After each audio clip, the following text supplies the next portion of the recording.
Hey guys, it's Daniel here at High Speed Gear. Today I'd like to give you a little run through on how to do the sizing for our Vigil EDC belt.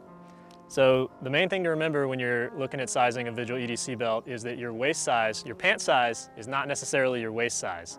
So when you're measuring yourself, you want to wear the clothes you're actually going to wear on a daily basis. If you plan on carrying an inside the waistband holster, you want to have that in there as well. Have your pants at the height where you normally wear them. And then you want to take a flexible tape measure, or if you don't have a flexible tape measure, you can use a string. And you want to run this around your waist, through the belt loops, all the way around, and that is the measurement you want to use. You can find the Vigil belt sizing chart at the link in the description on our website.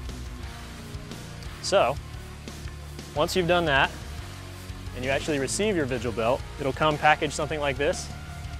The adjustment end of the belt will not be threaded through the buckle. So the first thing you want to do is detach this Velcro portion.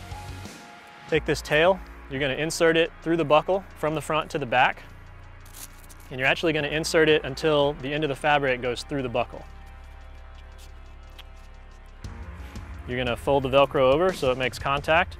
You always want at least 2 inches of Velcro overlap. If you have less than that, you probably need a larger size.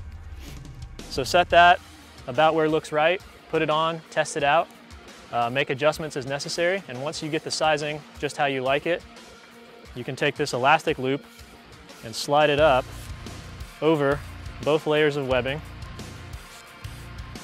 slide it right up next to the buckle, and that'll keep everything nice and tidy and low profile. So that's how you size our Vigil EDC belt. If you'd like to learn more or purchase one, check it out at highspeedgear.com. Thanks for watching.